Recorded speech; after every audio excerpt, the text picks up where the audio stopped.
debate ele poderá ser feito perguntas.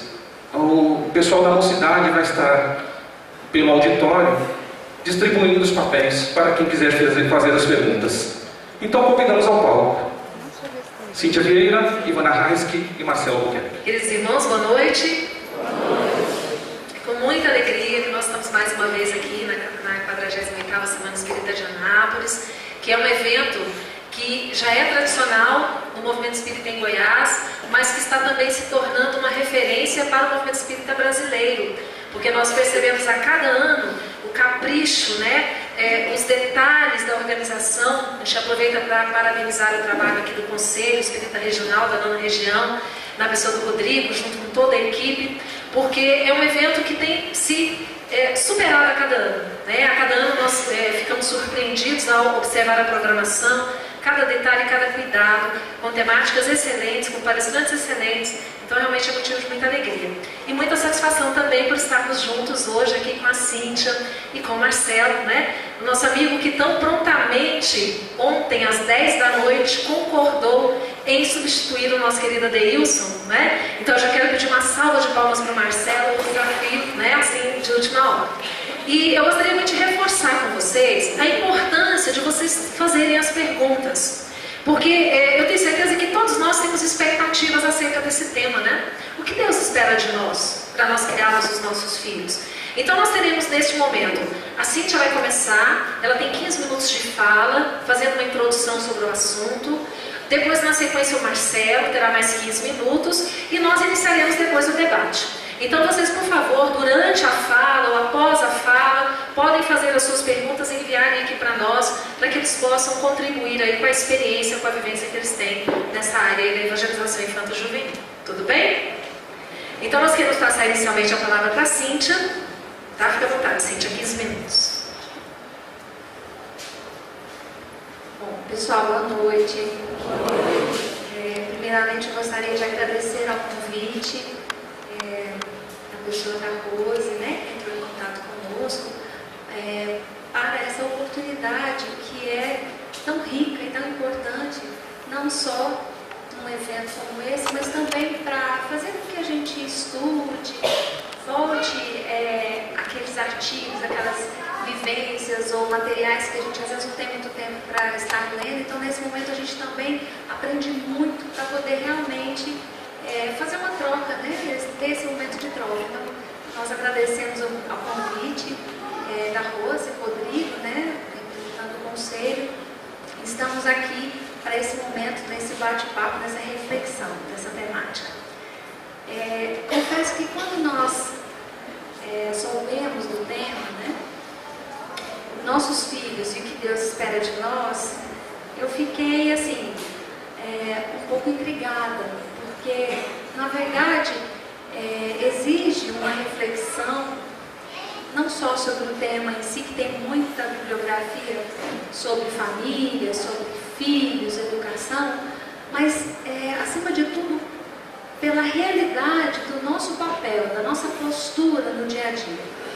E aí eu fiquei pensando, li vários artigos, assisti algumas palestras, algumas falas para me preparar para essa reflexão, e eu ainda fiquei com muitas dúvidas, Aí eu fiquei pensando, bom, deixa eu pensar na minha família.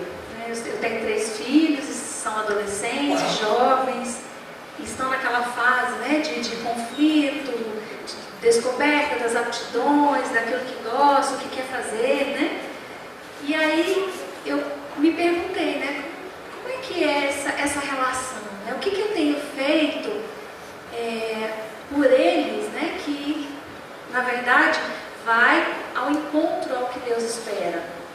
Porque nós estamos no mesmo barco, no mesmo ninho familiar, o que isso impacta na nossa vida, não só na deles, mas na nossa também, enquanto pais. E aí nós fomos fazendo essas reflexões, e buscando nas obras básicas, o que os Espíritos, o que Kardec nos diz, sobre a importância de se perceber a família como uma experiência inesquecível para o espírito reencarnante.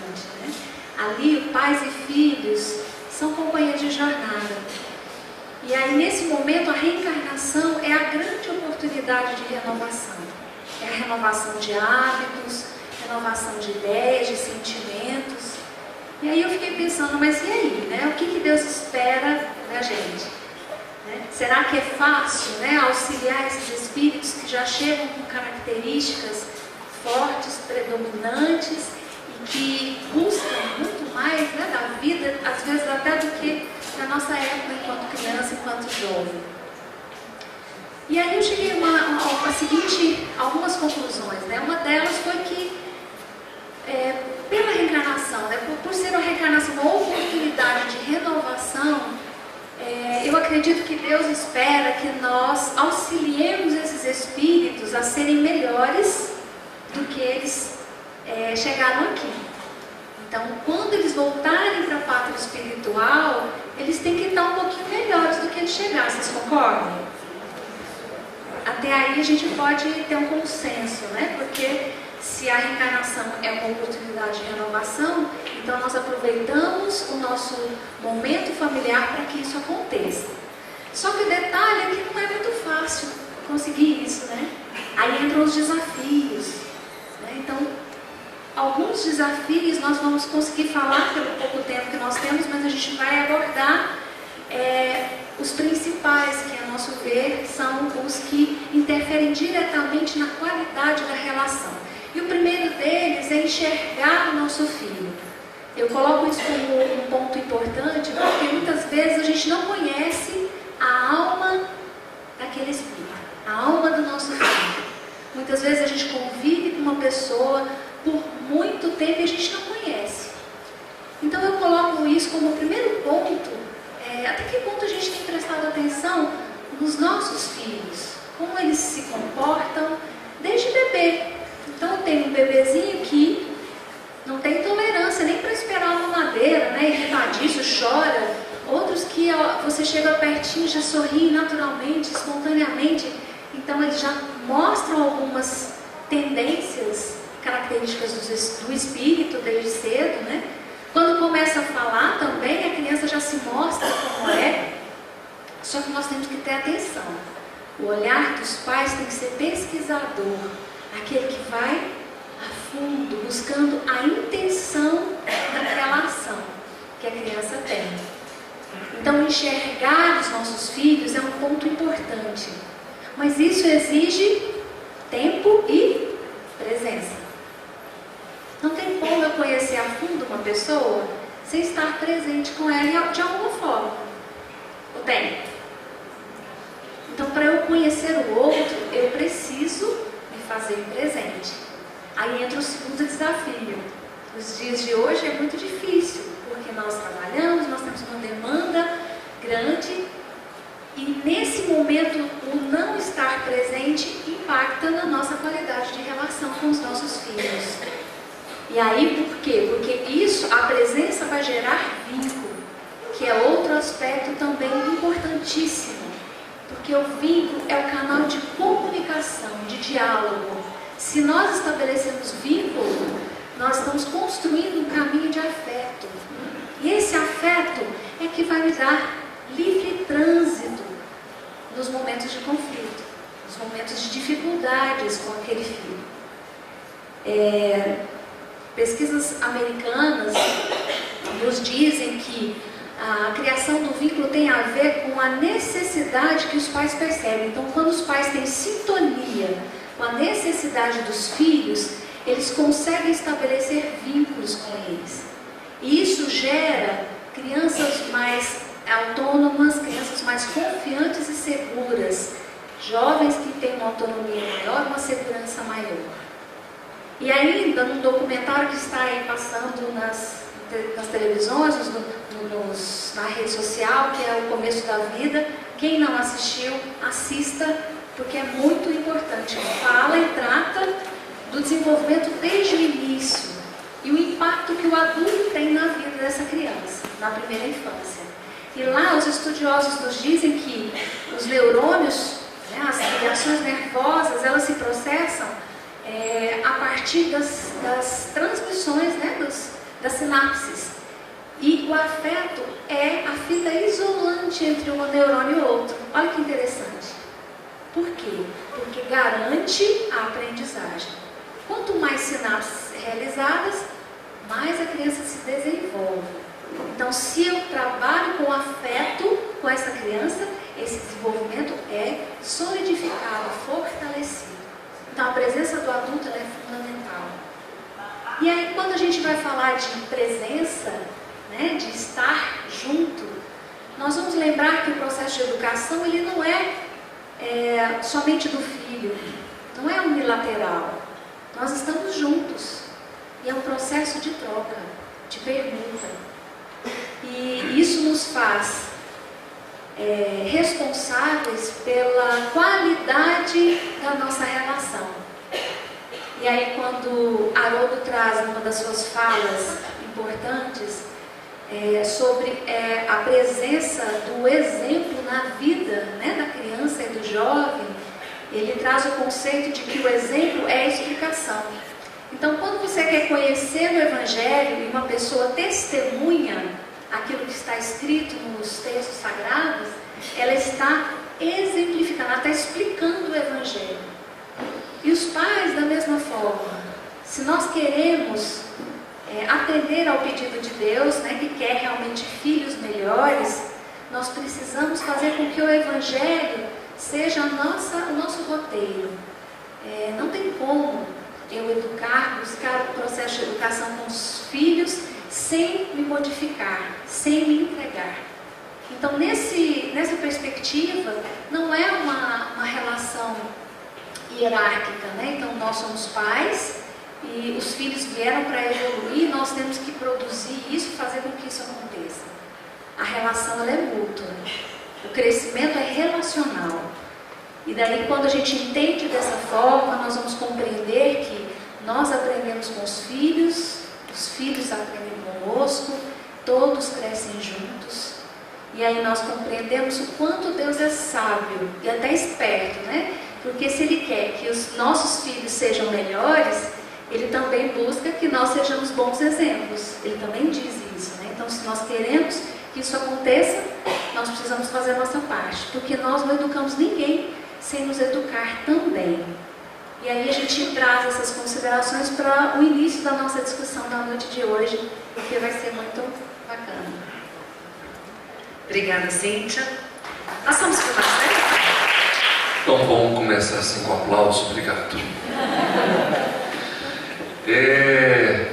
Eu quero agradecer ao convite, mesmo sendo aos 49 do segundo tempo, mas a gente faz isso com muito prazer, com muita alegria.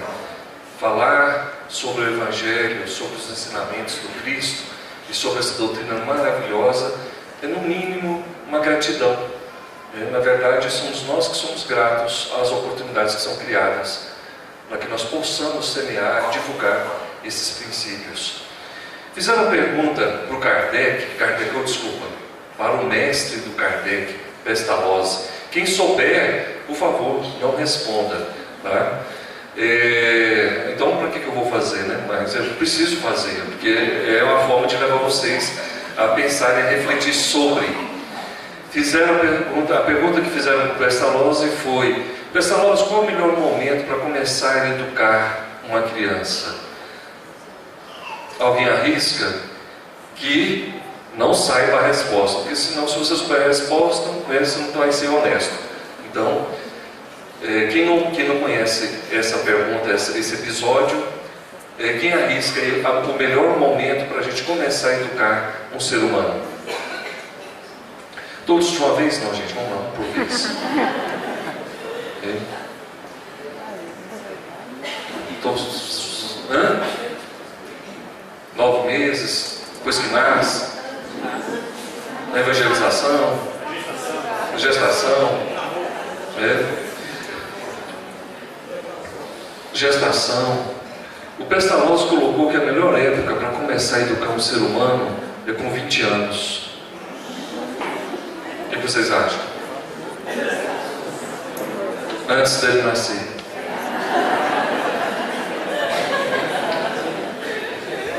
O que vocês acham que ele quis dizer com isso?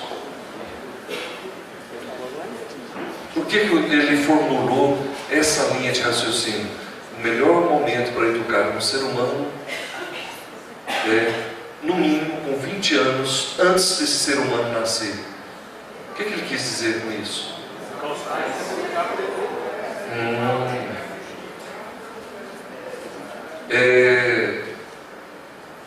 A criança, ela aprende com aquilo, como a Cíntia colocou, com aquilo que nós somos.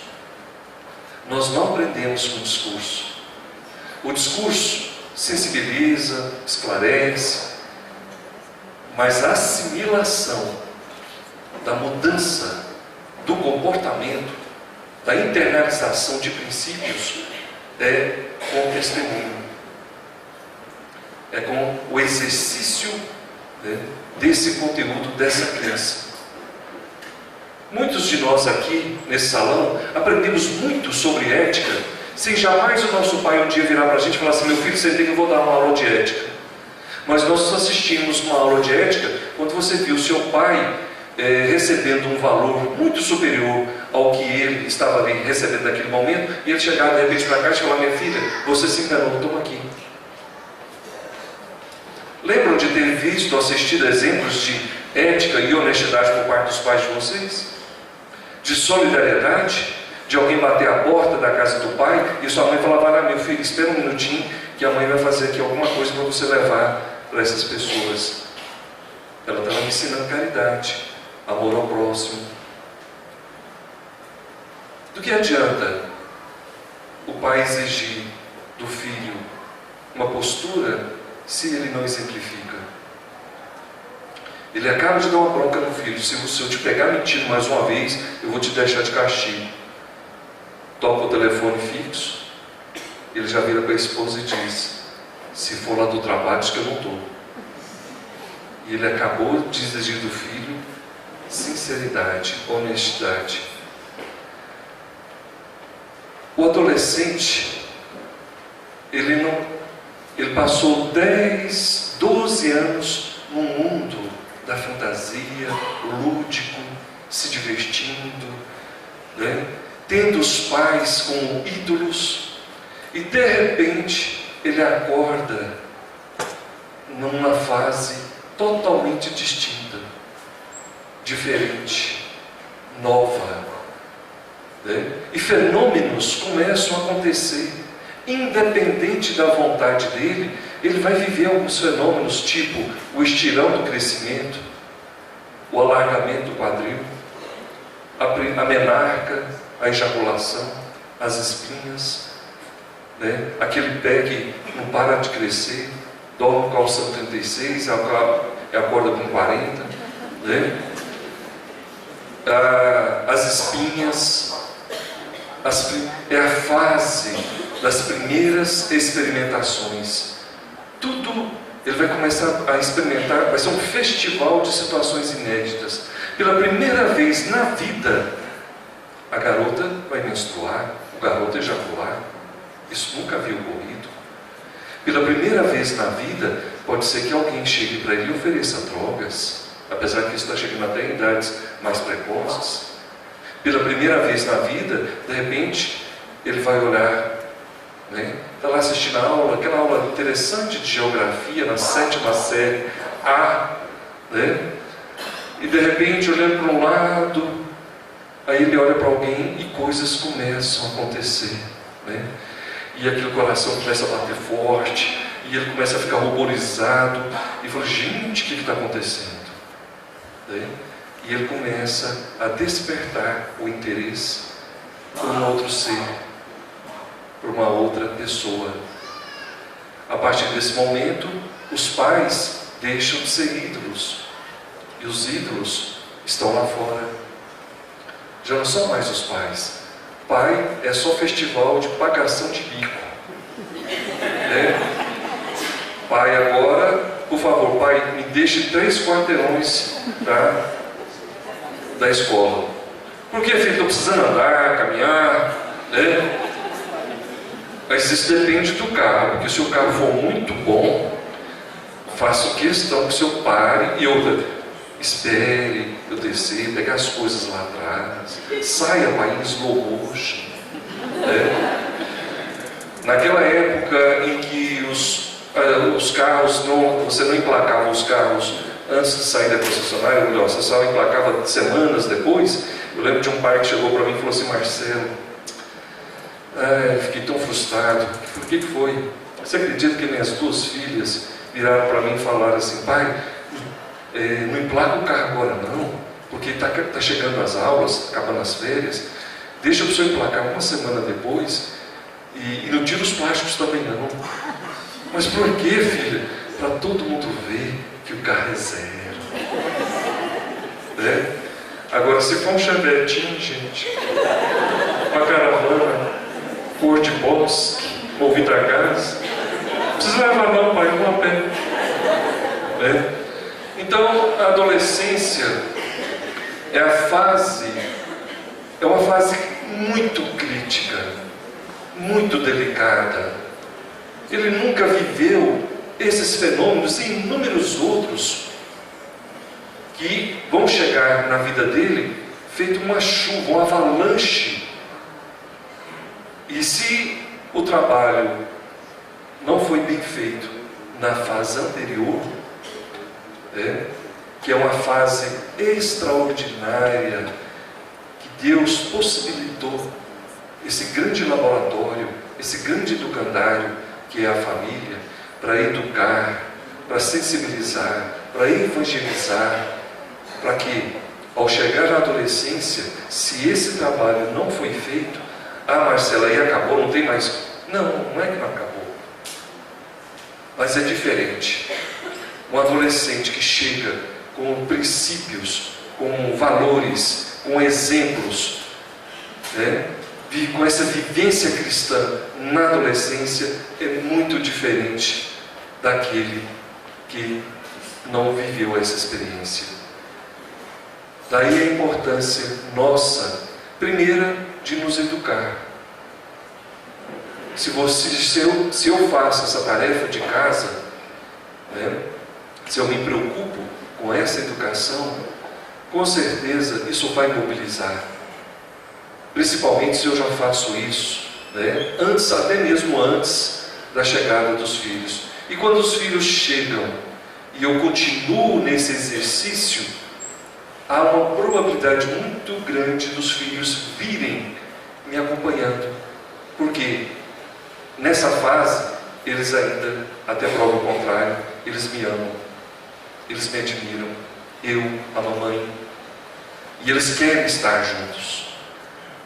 E uma questão muito interessante, infelizmente tem um pai, já é um passo, mas a gente vê muito isso em psicoterapia. Tem pai que deixa o filho lá no consultório como se fosse um liquidificador estragado. Conserta aí que está estragado, não está funcionando não. À tarde eu passo para pegar.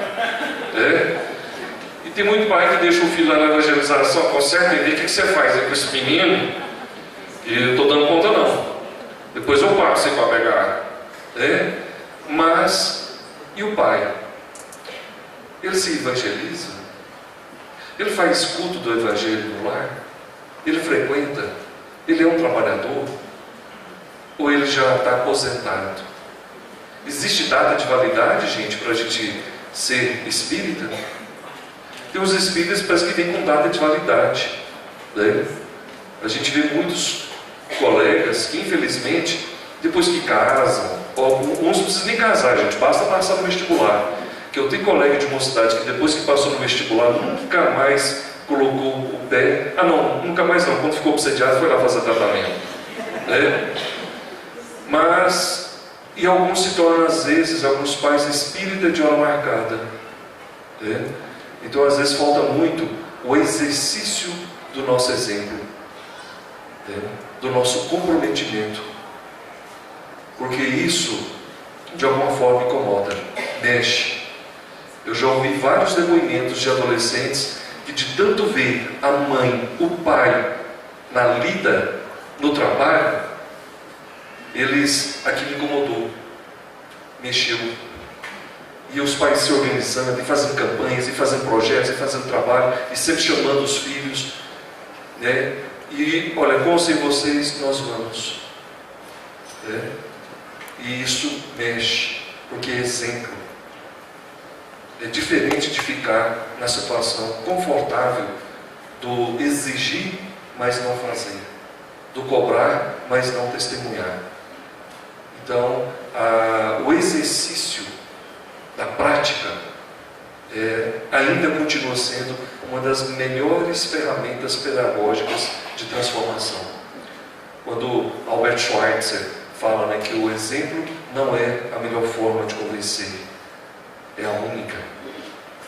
Para um pouquinho, pensa, tentem lembrar na história dos grandes homens e mulheres que já passaram pela Terra, se uma das maiores ferramentas de transformação que eles utilizaram não foi a própria exemplificação. Alguém consegue conceber Gandhi sendo deitado numa rede?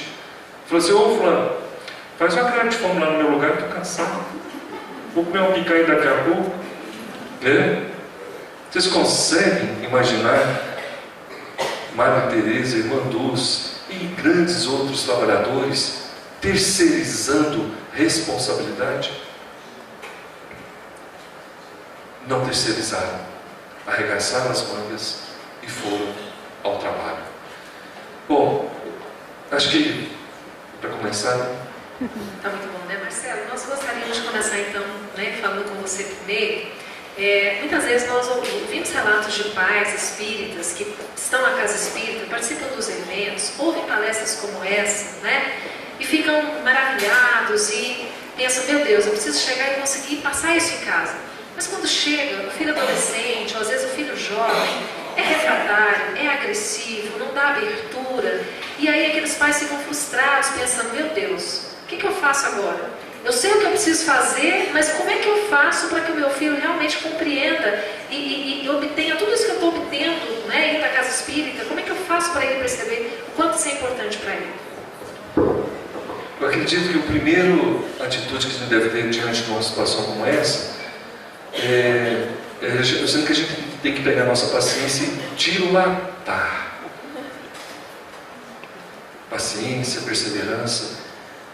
E aprender a respeitar o tempo do meu filho. Infelizmente nós não respeitamos. E a gente esquece quantos anos você levou para você ser a pessoa que você é hoje.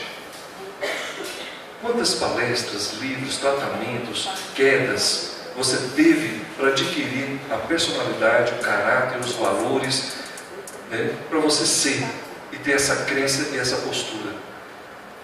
Aí a gente chega num estágio, aí a gente quer que todo mundo chegue no mesmo estágio junto. Isso lembra aquela pessoa, sabe aquela pessoa que casa e de repente não pode ver um solteiro, que quer que todos os amigos dele solteiro casem também? Ele tem filho e quer que todo mundo tenha filho?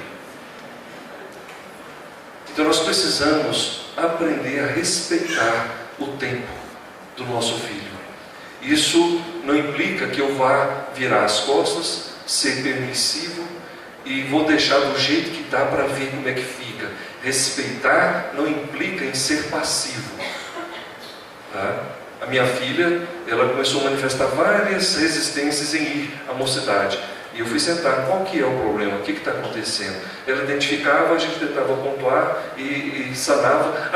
Não, mas não é aquela mocidade, eu não estou gostando, vamos buscar outra.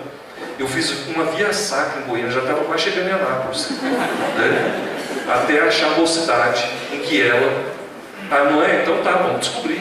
Com certeza, filho, você vai achar. Eu também levei um tempo para achar o centro, né? Todos nós aqui, às vezes tem um centro na porta da sua casa, mas você atravessa a cidade para ir. Questão de afinidade, identificação, né? Então, nós precisamos aprender então a respeitar o tempo e não desistir jamais. Jamais. Né? Eu lembro que eu sinto que não falta conhecimento para a gente. Eu sinto que o que está faltando é atitude, é comprometimento. Conhecimento a gente já tem demais, já tem muita leitura, muita palestra, né?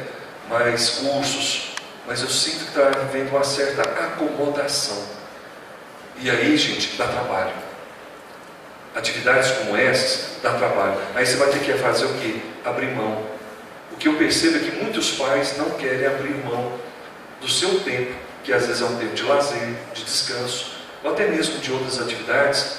Educar não combina com preguiça. Educar não combina com acomodação. Então, aí eu vou ter que abrir mão, vou ter que renunciar e identificar e descobrir o que está acontecendo que o meu filho não se encanta por esses movimentos, essas situações. Qual é o problema? E aí identificar. Então, uma das primeiras questões também é essa, identificar. Pode ser que muitas das coisas que ele fala é pura ilusão, falácias, nada concreto. Aí você vai desmanchando esses conteúdos, né, e tentando sanar. Mas há uma necessidade de perseverança, né, e de paciência, porque pode ser que leve muito tempo para que essa ficha caia. E pode ser que nem caia na adolescência. Há alguns depoimentos que eu já ouvi de gente que levou 10, 15 anos para conseguir internalizar e voltar à casa espírita. Muito obrigada, Marcelo.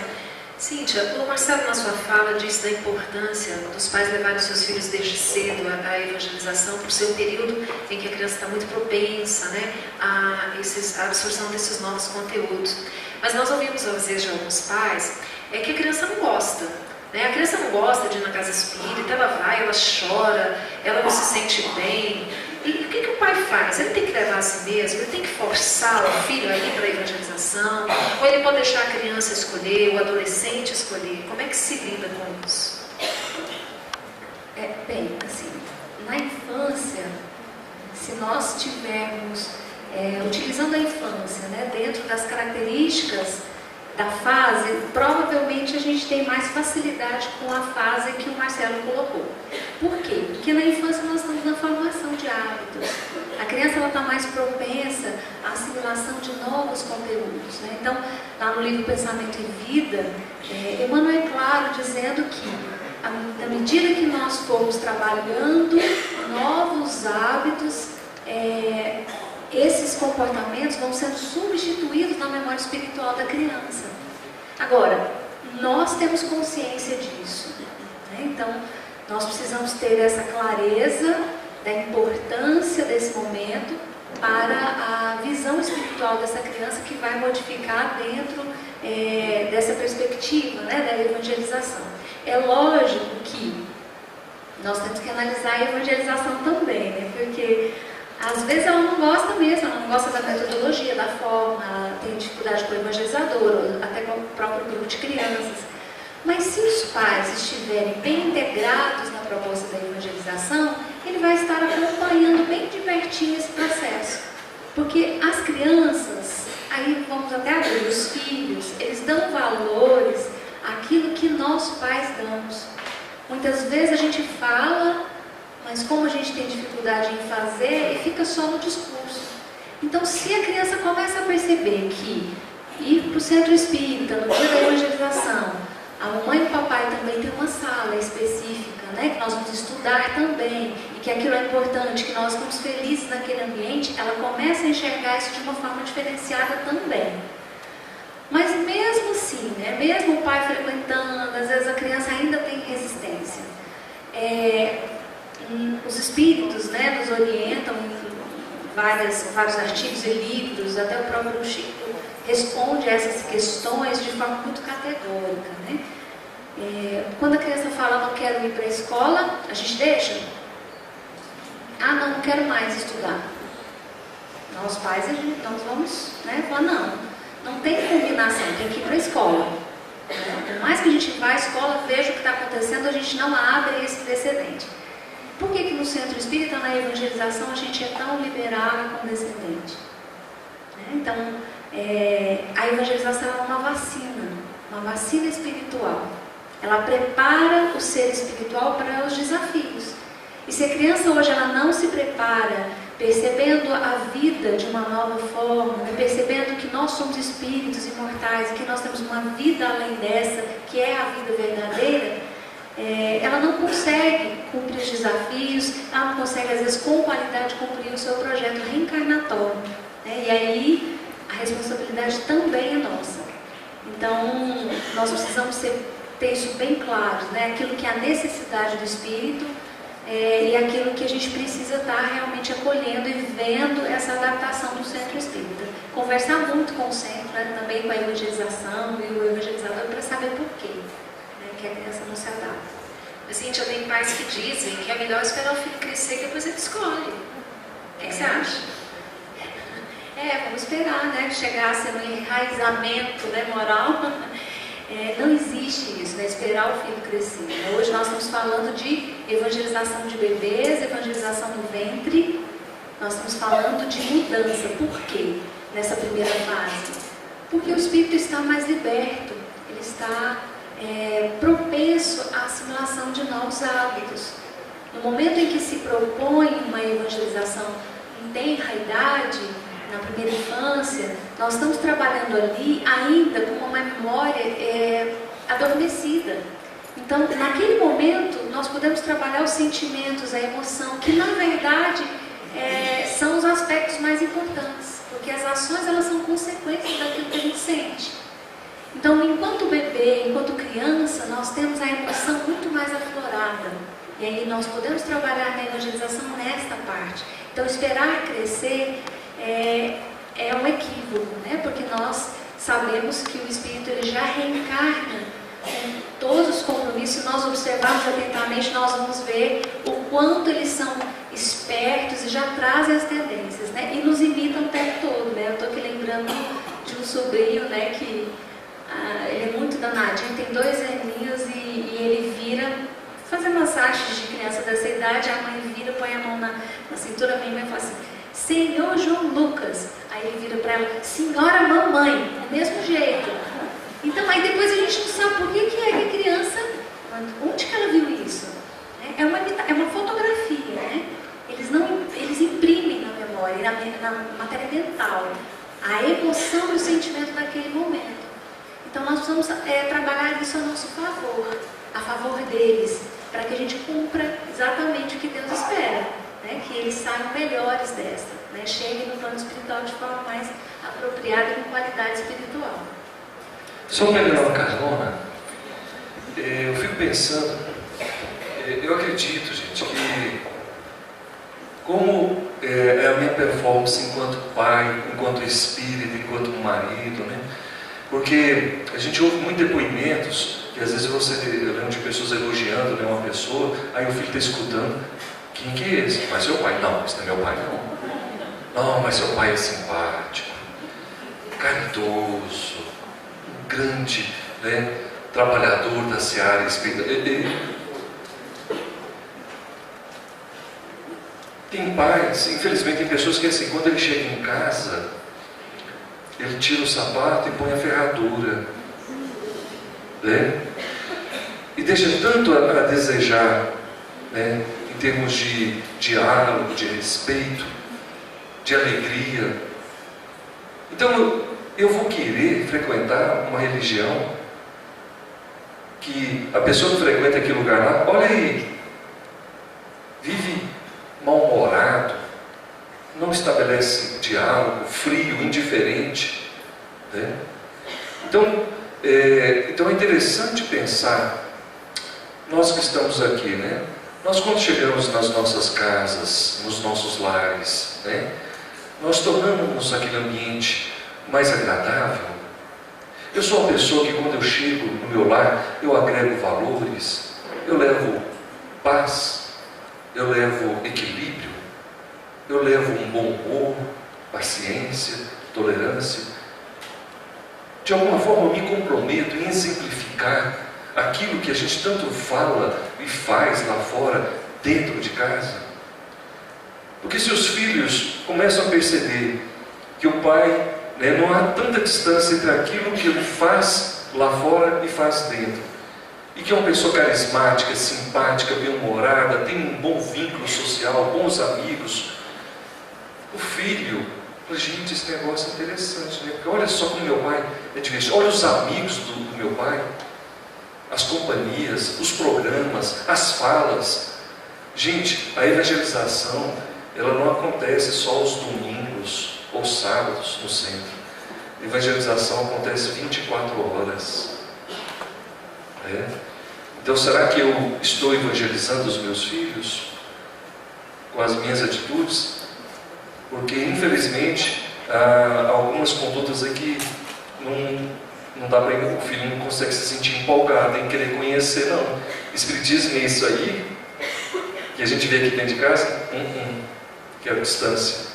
Então é interessante a gente pensar, né, se a gente consegue agregar esses valores também na nossa relação. Senão a gente fica muito espírita de hora marcada.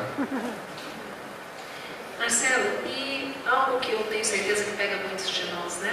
Quando a gente chega à conclusão de que errou, né? Como lidar com essa culpa de que eu errei? Hoje meu filho é um jovem adulto, e eu olho para trás e percebo que eu errei. E aí eu me sinto culpado. Como lidar com esse sentimento diante de Deus, da responsabilidade que nós temos com esses filhos? Existe uma diferença muito grande quando o erro ele é fruto de uma permissividade, quando é fruto de uma indisciplina, né? Tipo, eu sabia o que era correto e mesmo assim eu não me empenhei. Eu lembro de encontrar um jovem que foi colega meu de mocidade e encontrei com ele num shopping e ele falou: e aí, você ainda continua frequentando aqueles negócios lá? Eu falei: que negócio? Lá, o centro. Eu falei: continuo. E você? Ah, Marcelo, entrei para a faculdade, depois casei, filhos, né? Falei: e seus filhos, você está levando para a evangelização? Quando eu fiz essa pergunta, os olhos dele encheram de lágrimas. Os filhos deles hoje, 2 são dependentes químicos, está tendo uma série de problemas com eles. Aí ele falou: Marcelo, engraçado, né? O meu pai ainda me levou para a evangelização e eu nem isso fiz por eles. Errar consciente é uma coisa, errar por ignorância, eu não sabia, eu não tinha informação. Uma grande diferença é a intencionalidade.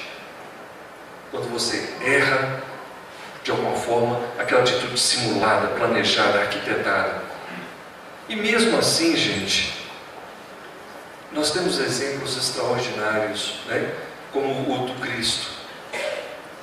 Alguém lembra, vocês lembram da passagem da adúltera? Quando estavam prestes a ser apedrejada porque foi pega em adultério? O que o Cristo fez? Ele parou ali para dar um sermão nela? Para criticar? Para humilhar? Ele sabia que ela havia destruído casamentos, que ela tinha uma vida sexual promíscua. Ele ficou humilhando ela em público. Qual foi a atitude do Cristo? Qual foi a atitude do pai do filho pródigo? Quando o filho pródigo chegou, ele virou as costas para o filho? Essa doutrina é maravilhosa, gente. O Cristo, quando olha para a gente, ele não foca nas nossas limitações. Ele foca nas nossas potencialidades, nos nossos valores. Ele não perde tempo falando dos defeitos.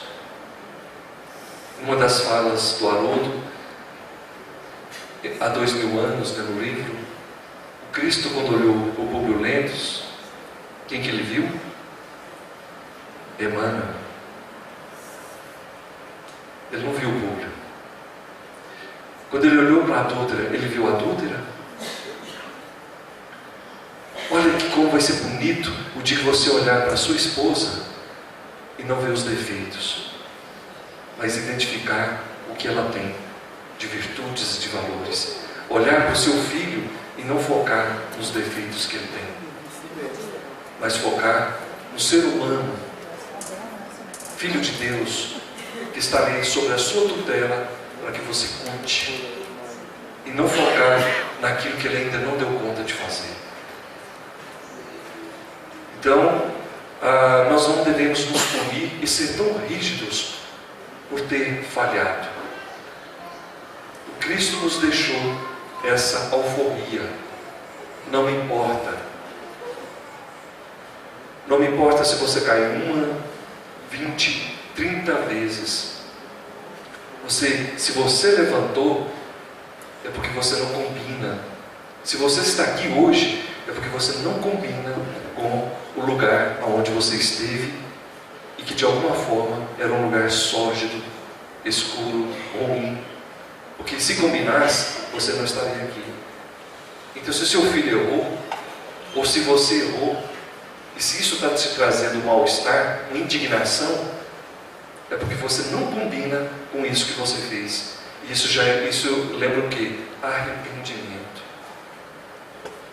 Primeiro passo, você se perdoar, pedir perdão, reconhecer o erro e não voltar a fazer mais. É muito bonito isso, né? A gente poder inaugurar sempre, né?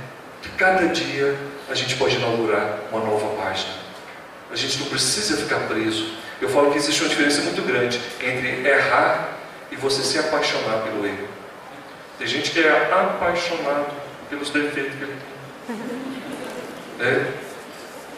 Então uma coisa é você ter problema, outra coisa é você se apaixonar por eles. Então, eu sei o que é isso. Vamos nos perdoar e nos permitir acertar. Tem aquele pensamento lá do Chico, né? Não importa. Você lembra? Vamos falar aí, eu não lembro direitinho. Começando agora a fazer um novo filme. É assim? Isso.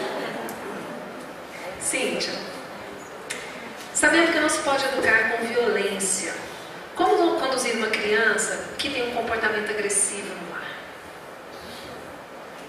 Então, o comportamento agressivo é uma forma de comunicar alguma coisa que não está bem. A criança, ela não é agressiva por simplesmente querer fazer diferente. Naquele momento ela está tentando te dizer alguma coisa. Só que a gente às vezes tem uma miopia, a gente não consegue enxergar a realidade. O que realmente essa criança está querendo me dizer? Por que ela está tendo atitudes assim? Não é só a criança, né? Até os jovens, até nós mesmos. Às vezes a gente não sabe por que determinadas atitudes, até que a gente para escutar o nosso coração e entender o porquê. Então, não é uma questão simples, porque não é só no lar. Geralmente a criança ela tem posturas agressivas e isso ela leva para a comunidade, para o social também. E é importante que a gente sinalize. Não é porque a gente entende o processo que nós vamos passar a mãozinha na cabeça e falar, não, tudo bem. Não, a gente sinaliza que não é uma postura legal e tente descobrir o porquê. Porque algum sentimento ou emoção está sendo gerada ali e está transparecendo na ação agressiva. Então, nós precisamos entender isso. É lógico que existem casos e casos, né, que são de posturas da criança, alguns casos também que a criança ela tem uma sensibilidade muito maior do que às vezes a nossa, e aí pode também estar tendo um processo de influenciação espiritual, que a gente também tem que ter atenção, né? Então é aquele primeiro ponto que a gente colocou no início, enxergar, observar, né, o porquê daquilo ali. O contexto ele diz muito, né? E a criança quando ela tem algumas atitudes assim, ou de agressividade, ou de mentir, né? Ou até é muito interessante, os bebês começam a se desenvolver, então eles começam a morder os amiguinhos, né? Quem já viu uma história dessa, eles começam a morder. Aí fala, nossa, né? O bebê é agressivo, né? Será que é agressividade mesmo? Ou ele está tentando conhecer o outro, ele não sabe falar ainda, então ele utiliza a boquinha para fazer aquele reconhecimento do terreno. Existe uma questão que é de desenvolvimento que a gente também tem que entender, porque senão a gente acha que a criança é agressiva o tempo todo. E o bebê, quando ele chega para explorar o outro, quando a gente fala explorar, porque eles exploram os ambientes, mas eles chegam perto de outro bebê, o dedo vai no olho, o cabelo fecha, a mãozinha fecha no cabelo e puxa, nossa, né? Leva para o psicólogo que está agressivo. Não tem nada de agressividade aí. Existe uma falta ainda de coordenação motora que não está pronta, então esse movimento ele é descoordenado mesmo, e isso faz parte do processo. Então é interessante a gente observar isso quando a gente conhece o desenvolvimento da criança. Quando a gente conhece o nosso filho, o ser espiritual, nós vamos identificando um mapa de ação. Então a gente sabe quando é que a criança está sendo agressiva por comportamentos, por emoções não trabalhadas, e quando é que a gente precisa estar interferindo e de que forma.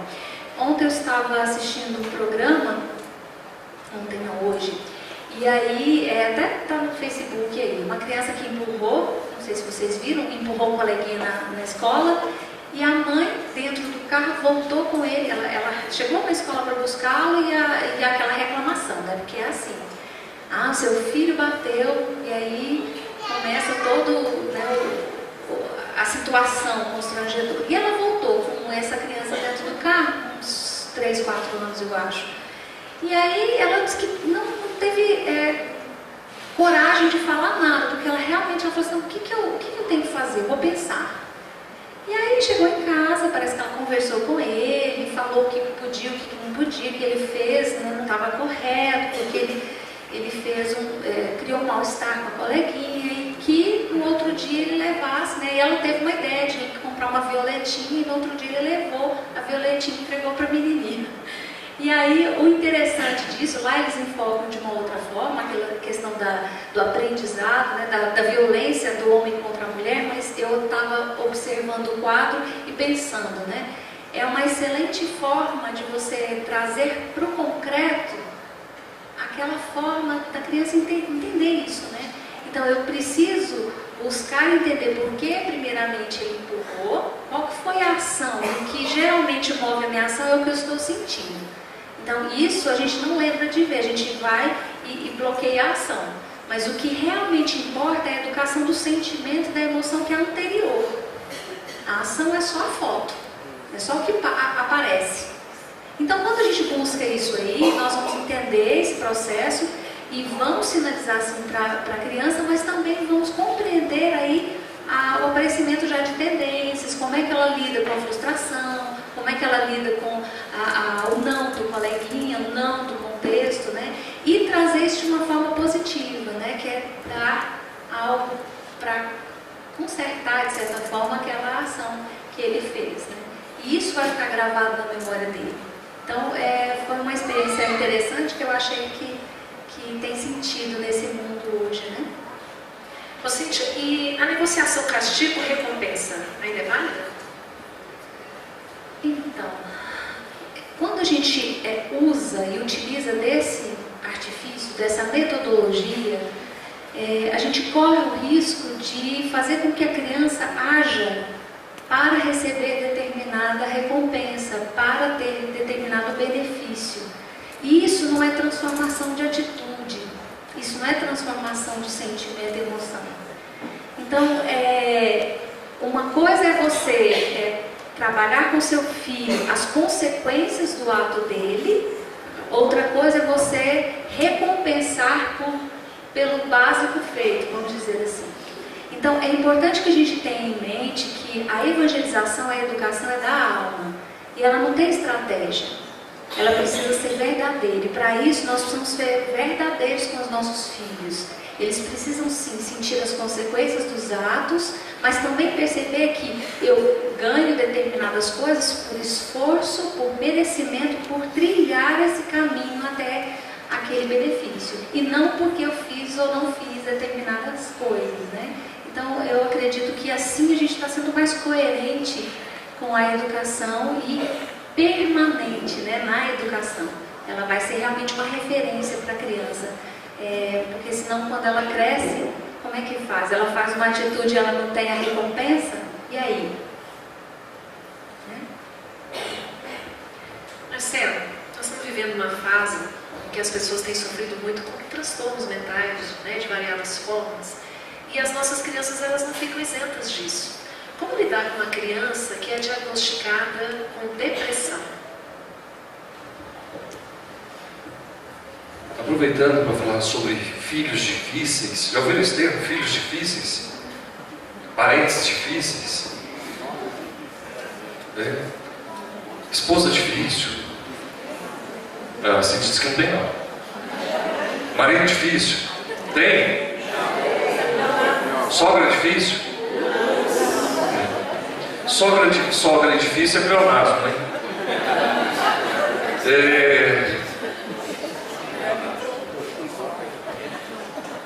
Fizeram essa pergunta para o Chico.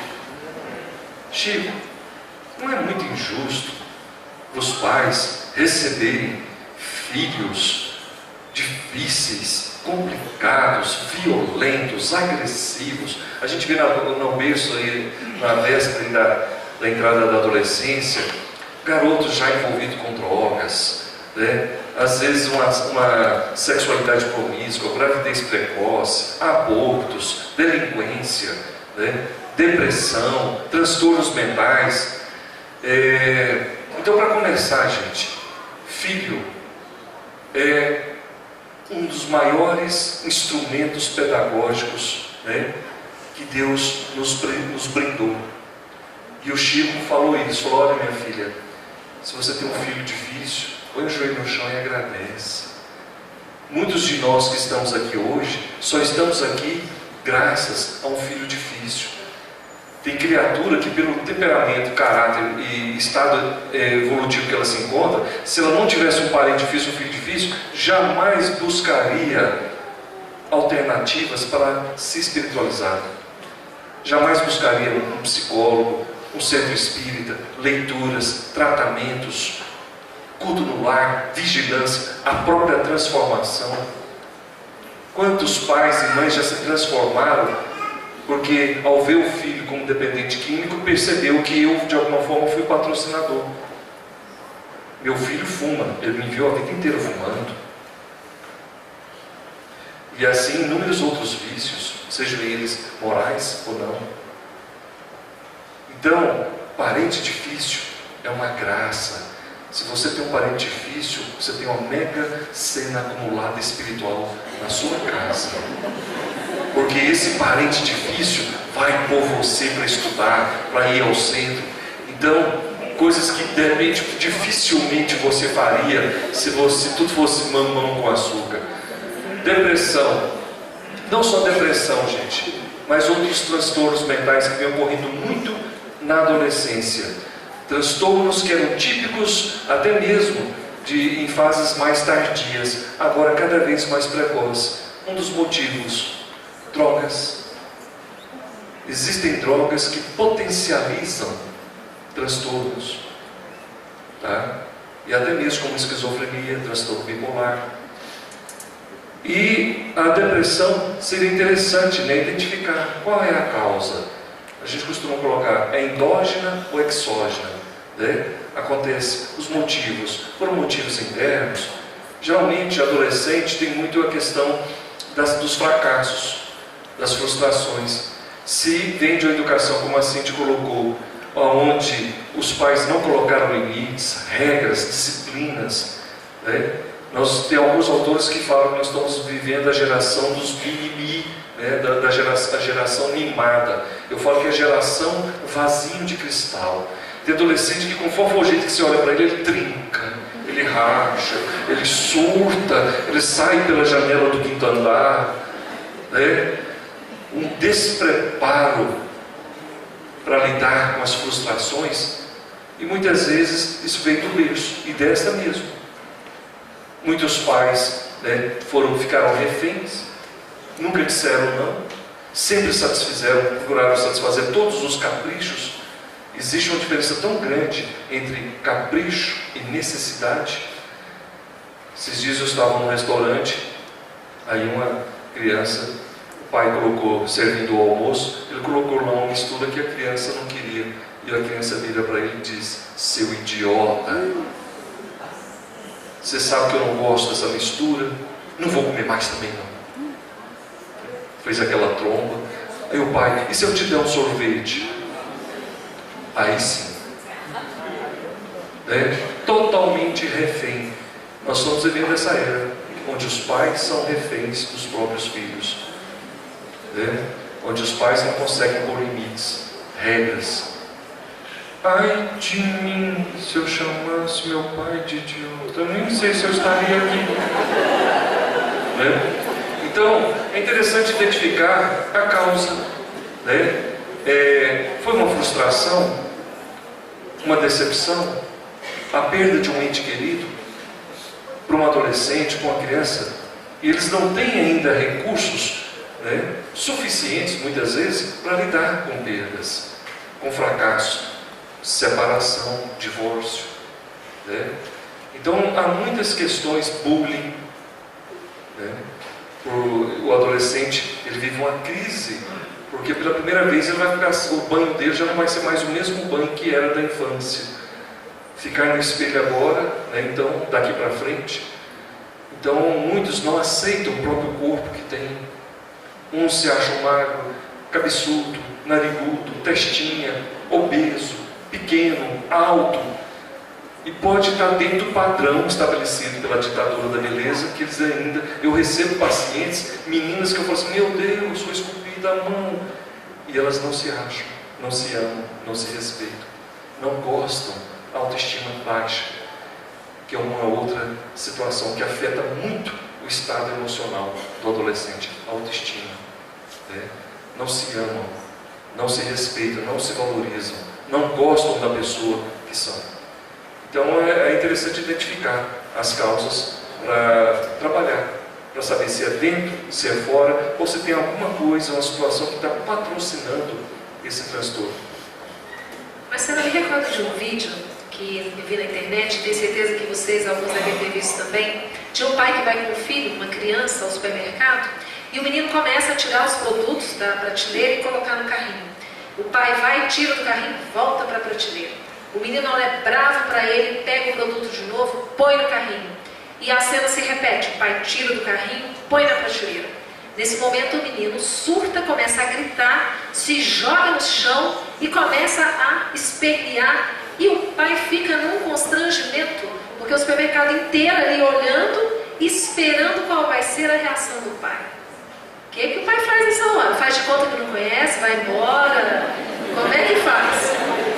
Eu sinto que a pergunta não é essa, a pergunta é o que esse pai não fez? Porque se esse garoto está fazendo isso agora, há uma grande probabilidade desse pai, dessa mãe não ter feito. Eu lembro que quando eu chegava da escola, eu tenho umas cenas que ficam, né? Eu estou com 27 anos e lembro disso até hoje. Eu não entendi o riso, depois a gente conversa sobre isso. Eu lembro que eu cheguei da escola, joguei os meus objetos e fui jogar bola. Minha mãe, onde o senhor pensa que o senhor vai? Vou jogar bola. Vai não. E vou. Eu só ouvi aquela palavrinha assim, experimenta. Eu experimentei, gente. Eu estava com a bola, de repente eu vejo os meus colegas, os meus adversários, tudo correndo para o lado oposto. Eu falei, mas eu estou bom mesmo de bola, hein? Eu só sinto, gente, né? Eu estava só de short, aquela vara de pau marmelo, mais um monte de goiaba.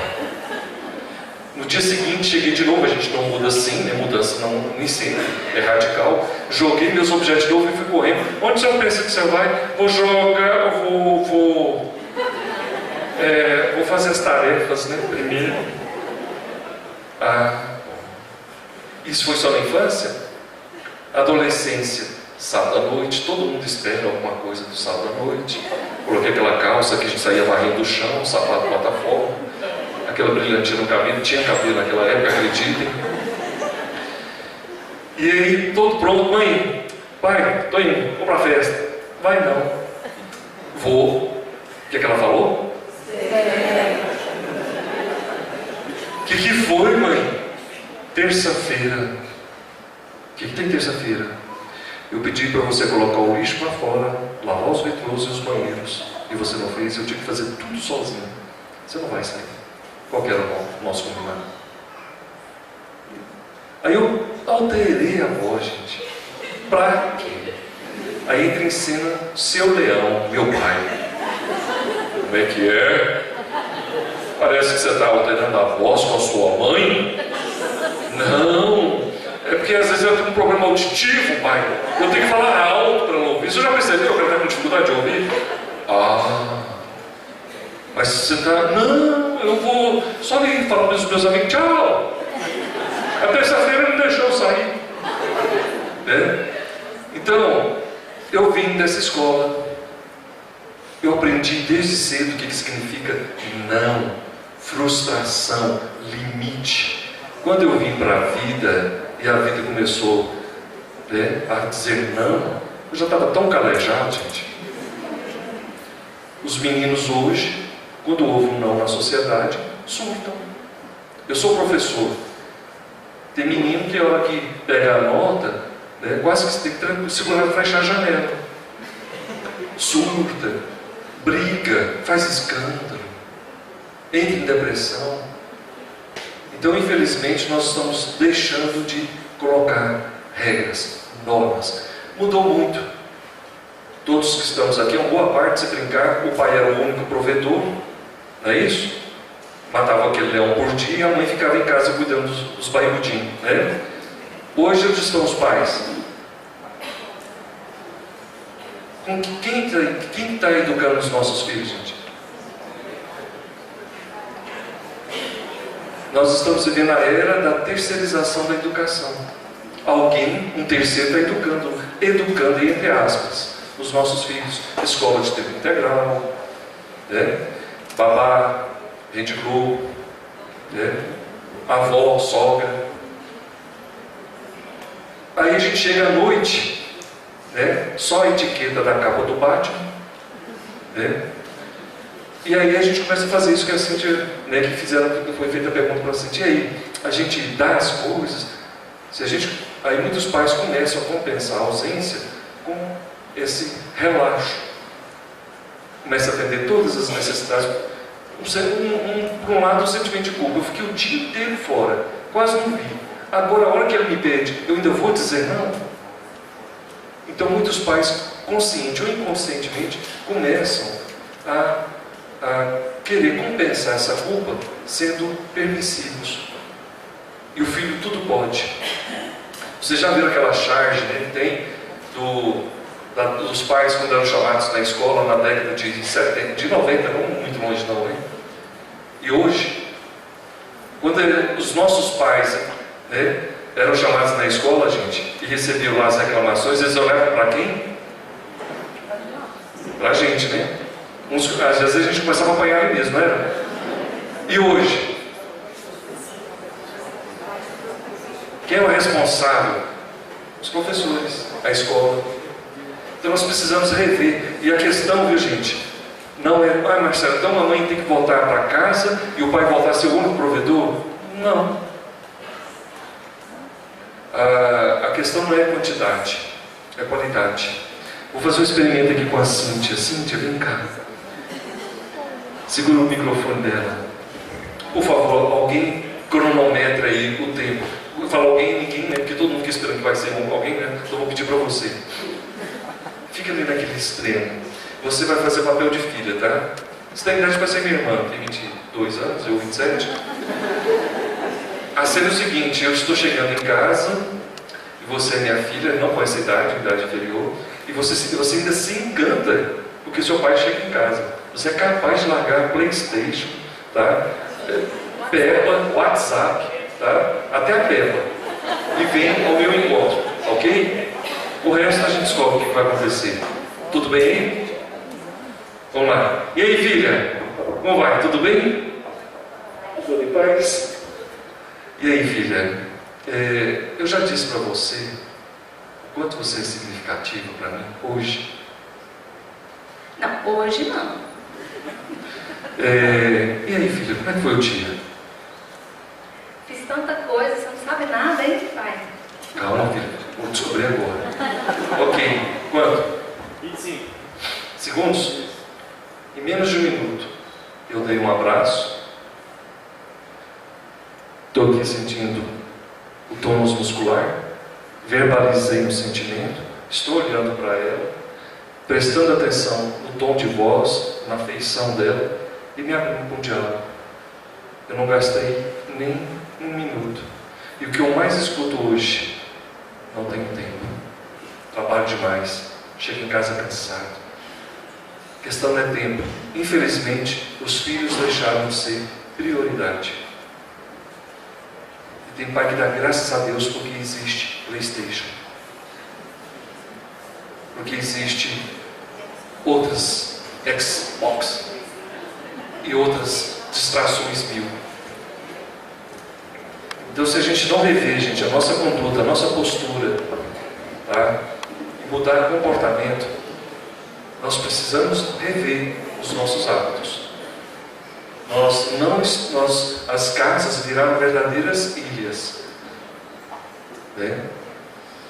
Até para almoçar, você mandou um WhatsApp para o seu filho. É almoçar no vagabundo, né?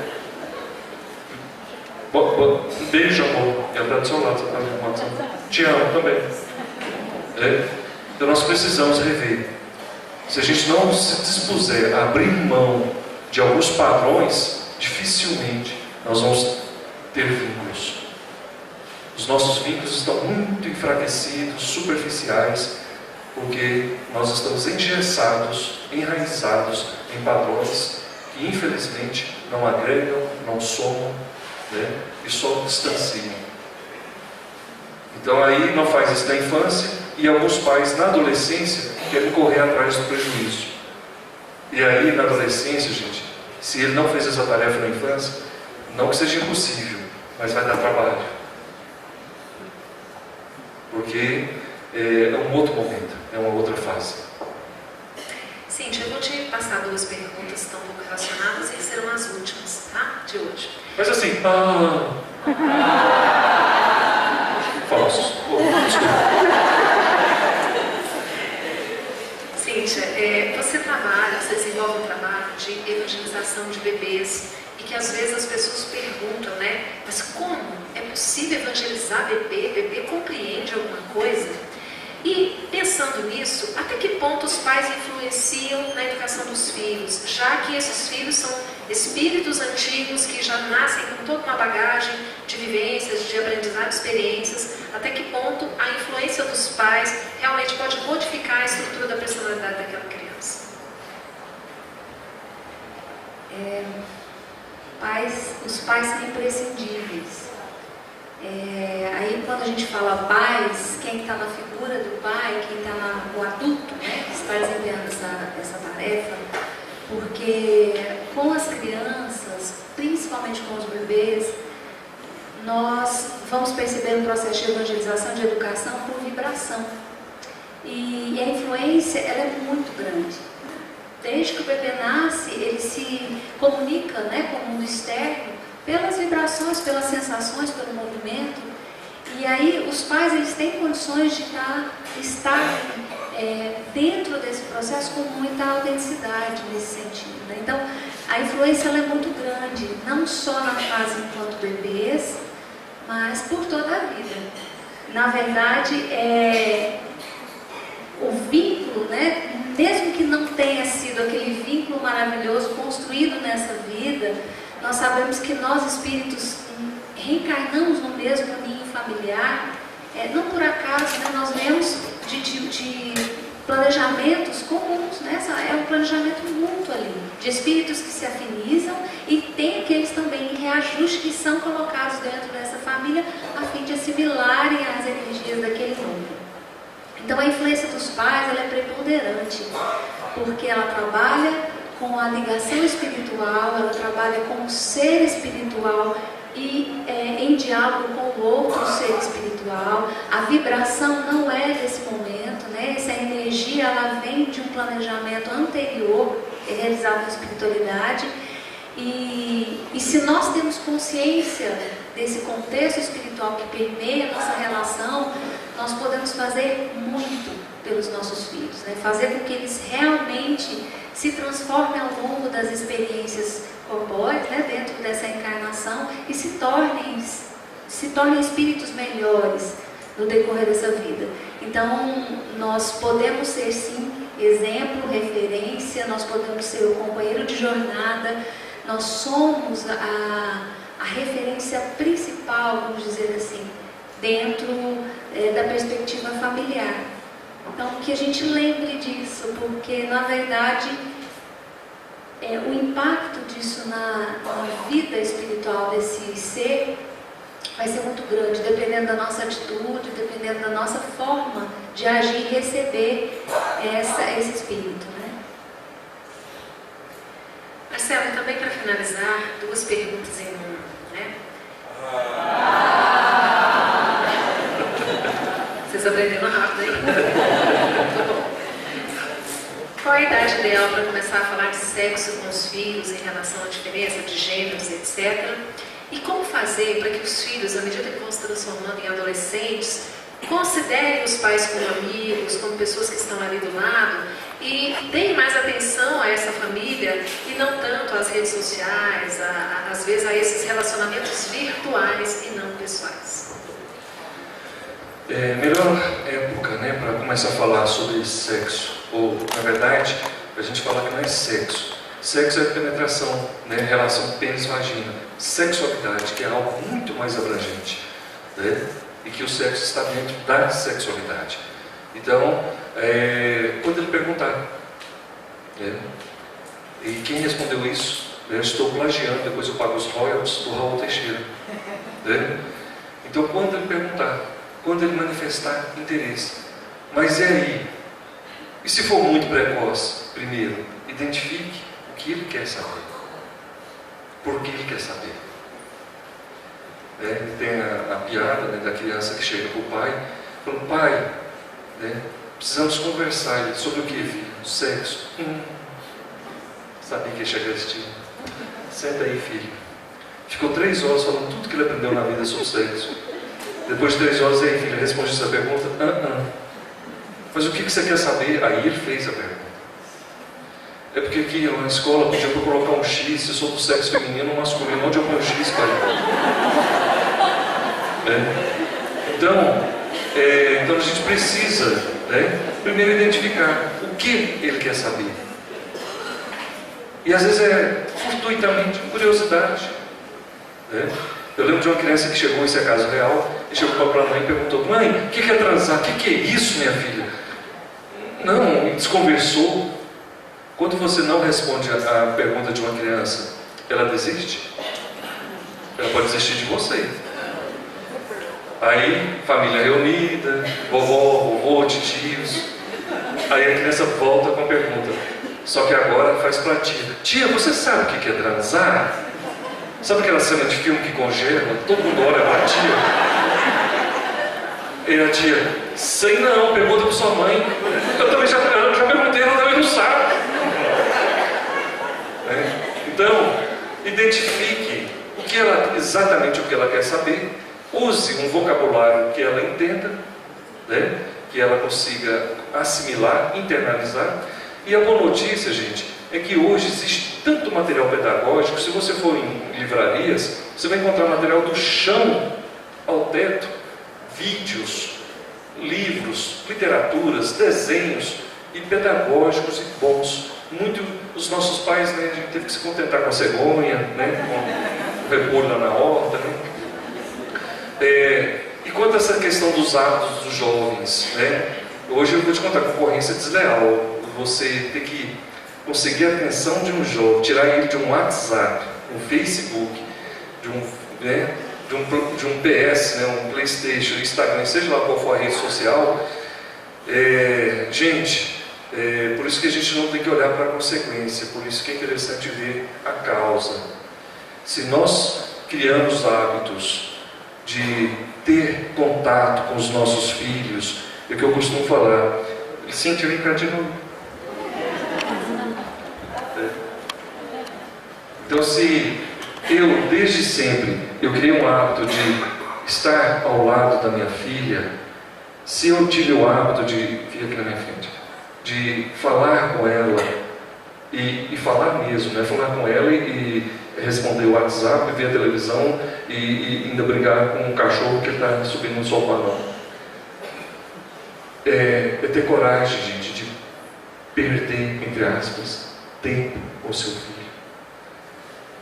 Então esses encontros, na psicologia, a gente chama de encontro autêntico. O que é um encontro autêntico? É quando você se interessa verdadeiramente pelo outro. Tem uma historinha de uma mãe que chamou a filha para ir ao shopping. E aí foram ao cinema, a mãe comprou presente, tudo aquilo, né, que as mulheres amam, né? Um cartão de crédito e um shopping. E aí teve um momento que a mãe vira para a filha e pergunta: filha, e aí? Você gostou do nosso dia hoje? Ela, gostei. O que você mais gostou? Antes que a filha respondesse, a mãe falou, deixa eu tentar adivinhar. Foi do presente que eu te dei nela? O almoço? O filme? Mas filha, mas não sobrou mais nada? Sobrou. Lembra aquela hora que a gente estava esperando pelo almoço? E a senhora olhou nos meus olhos e disse, e aí filha, como é que anda a sua vida? Nesse momento, eu senti que a senhora queria a minha presença. Antes, a senhora queria uma companhia, porque a senhora não estava querendo ir só. E nesse momento eu percebi que a senhora se interessou por mim. Então, se a gente faz isso desde sempre, na minha casa, quando eu chamo minha filha para conversar, ela entende que conversar é isso aqui, olhar nos olhos. Não é aquela coisa de conversar, pode falar, não, estou te ouvindo. Não. Falar significa parar, olhar nos olhos e ter um diálogo. Uma amiga da minha filha chegou em casa cheia de hematomas e minha filha perguntou, o que foi? A minha mãe deu uma surra. Nossa, você apanha de sua mãe até hoje? Mas por quê? Você nunca apanhou? Não. Nem de seu pai? Não. Sério? Aí ela virou assim, mas você sabe que tem hora que eu preferiria? Por quê? Meu pai tem aquele negócio de, quando eu erro, faço uma coisa errada, eu tenho que sentar na frente dele e fazer a reconstituição do crime. Quando eu começo a fazer a reconstituição, eu choro, eu me arrependo, eu viro para o avesso.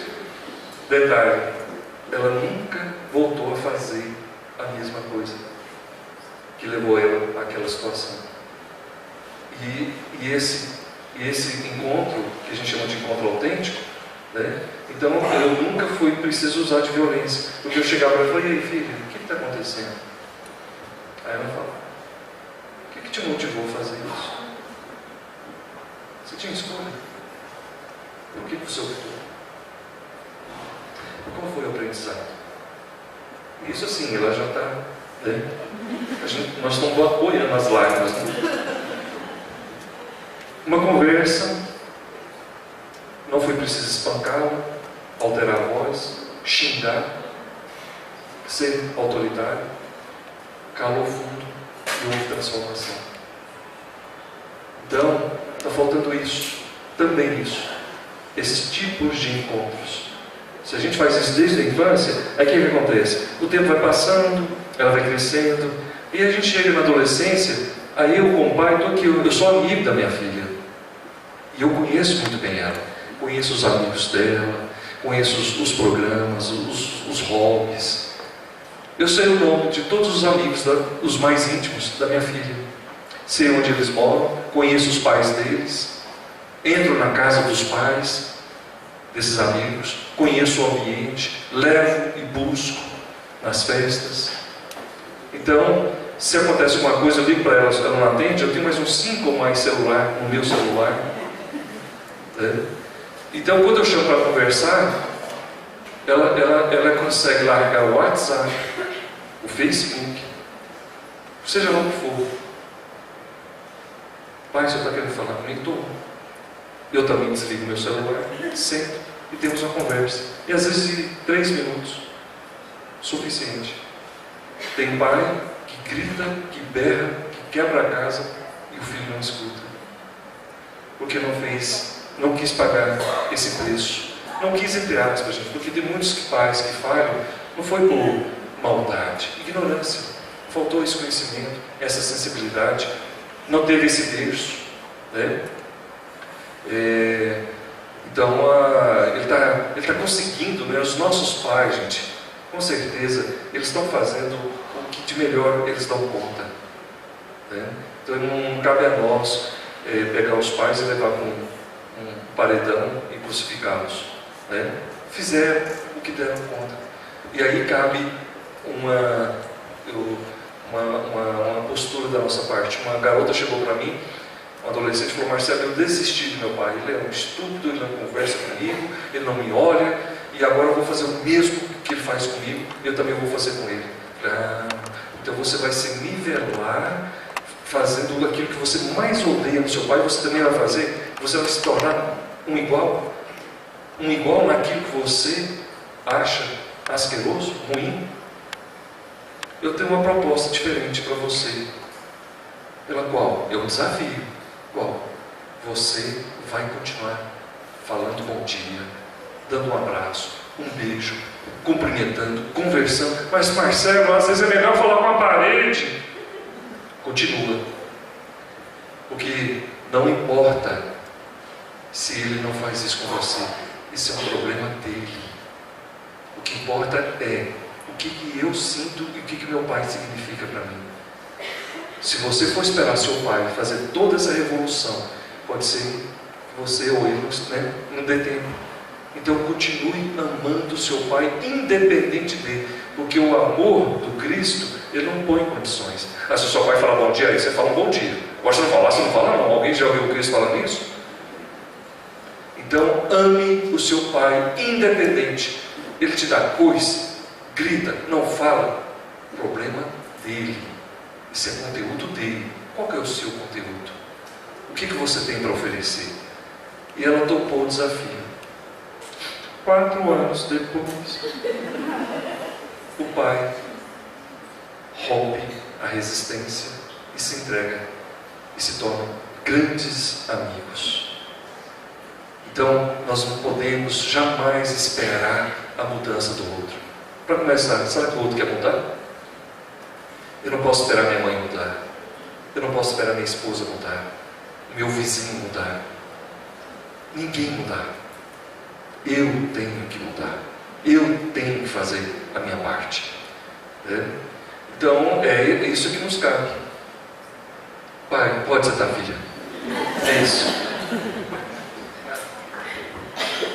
Queria te agradecer a cada um de vocês por terem tido a paciência de ficar aqui conosco, agradecer a Cíntia, agradecer ao Marcelo, a organização do evento, e nós devolvemos a palavra.